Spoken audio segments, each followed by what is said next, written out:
the specialist program, and we have to present PD, so thank you all four of you for being here. I went and I did a field experience, and the teacher in an elementary school classroom or library showed her kids how to use a certain feature on Magic School. Has anybody used Magic School before? No, it's so new to me. No? No. Okay, great. Well, this is one part of about 80 features that Magic School does. So we're gonna talk about using it to support student learning. So what is Magic School? Have you heard of different types of AIs for students before, either for teacher use or student use? So there's ChatGPT, there's Magic School AI, there's a couple of other ones. But Magic School AI is really neat because it can be used for both instructional purposes as well as to support student learners. So teachers can use it to create resources to use in their classroom, but students can also use it as an interactive way to familiarize themselves with AI. One of the really cool features is that we can give feedback to students directly through the classroom that you launch. It's different from other AI tools because it has more safety features. It increases AI literacy for students and much more. So you are going to get a crash course in one specific way to use it in our classroom, and that's through chatbots. So there's different chatbots within Magic School AI. The one we're going to talk about today, especially because in our curriculum we learn a lot about different people, we study biographies.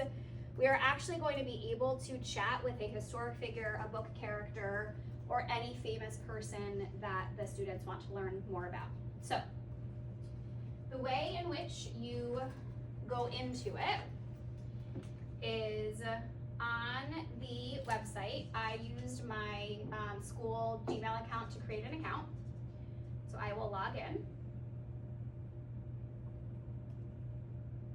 So this is kind of like your teacher portal page.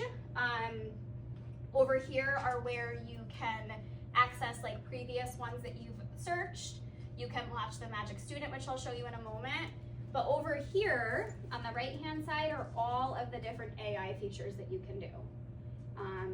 I think there's over 80 of them. One of the other ones that I could teach you about at a later point is creating song lyrics. So I took our state hero Nathan Hale and had Magic School create a song to Taylor Swift's Cruel Summer, and I wrote a whole song about Nathan Hale. So once you are in here, and I can give you time at the end and I can help you navigate it to yourselves, you will click Magic Student, and then you will create a new room.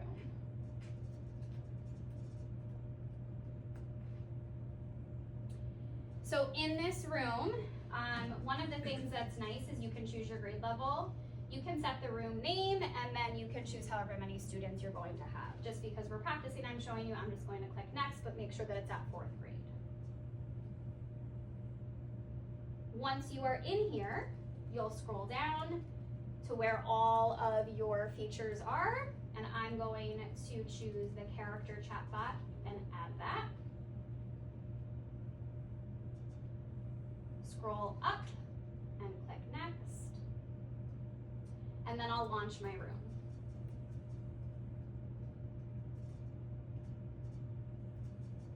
And then within the room, you can have students join through Google Classroom. If you're a Google Classroom building, you can give them a URL to join, so you can copy and paste it into Seesaw, push it out that way.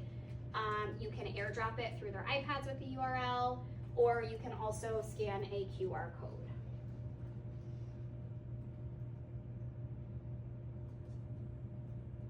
So in the room, you can see any kind of activity, which because we're just practicing, there is no activity. And then you can also see which students are in the room as well. So let me go back. And let me try to,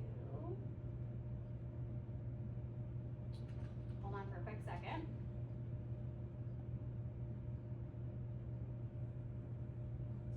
I'm just going to create a new one because it's not doing the same thing it's done the past other 6 times we've done it. So bear with me.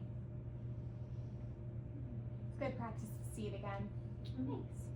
Well, it's good practice for me too. All right, oh, here's what I need to do. Let's click next. Customize, this is what I needed. So when you hit customize, you can change the description. So I'm gonna leave it because we're going to still chat with a historic figure, author, or character from a story. You can change the voice so that reads anything out loud. The grade level is important, make sure you choose your grade level, and then here is where you can also, this is like what pops up when the students see it. So that, next, and then this is what your students will see. So this is testing out your customization. So what I could do is, again, if we choose Nathan Hale, who's our state hero, and students learn about that in 4th grade in social studies, I can type in here and I can say, I have been learning a lot about you in social studies, Nathan Hale. Could you tell me some of your biggest contributions to the United States or Connecticut? One of the things that you'll notice is I was pretty specific. So with AI, you wanna be, the more specific you are, especially with Magic School, the more output you're going to get. So I put my name, biggest accomplishments, and then either in the United States or Connecticut. Then you'll hit generate, and it takes a minute, but it will spit out a ton of information for your students to review, look at, read. So you can see it says it's Nathan Hale, Patriot teacher from Connecticut, Coventry, all of those things students learn about within the reading that we do. This is just, in addition to. Talks about some contributions, his death, and then it also gives students another question, like, do you want to know more about my life as a teacher, his brave mission for General Washington. All of these things are things that we've talked about as a class and things that are accurate. I could even say, who were some of the soldiers you worked with in the Army?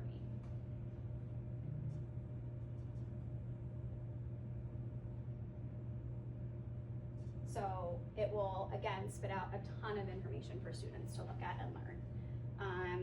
And when I was at my field experience, the teacher had just done a whole unit with 5th graders on influential women. And so they were chatting with Serena Williams, Michelle Obama, I can't recall the others, but it was really cool. And they had notes and a note catcher from a previous learning that they had done. And this was just like in addition to. So that was a lot. What questions might you have? Oh, I have a question. Yep. How do you know the information that it produces is accurate? Okay. So that was something that was really helpful for me to see in action. What that LMS mentioned was that you first obviously use databases and books for the research, and then cross-reference. So for example, one of the students in that field experience day had the wrong birth date or the wrong age for one of the people that she was chatting with, and she went back to her notes in a database that she had found. So it's really looking for information in multiple sources. However, for this, like the Army, a spy for General Washington, like all of those things I know from what I taught, and the students would be able to cross-reference their notes and check too. AI has a rule of about like 80-20, so you wanna just be mindful, test it out ahead of time, that sort of thing. Nicole, I have a question. Sure. How is it safe? So safety is kind of a big thing with AI, especially when you are letting 9 and 10-year-olds have access to something like this. One of the things is in that room, you can monitor what the kids are doing. I didn't see it in action, but when you have the kids in that room, it will kind of like alert if there is a student that might not be making the best choices. And then the Magic School itself kind of moderates the content. The reason I said it was really important to choose your grade level is because they use that as part of their filtering. So they're going to be mindful of what they're pushing out to students depending upon the grade level that you choose to. other questions? Okay. We're good? Thank you. Okay.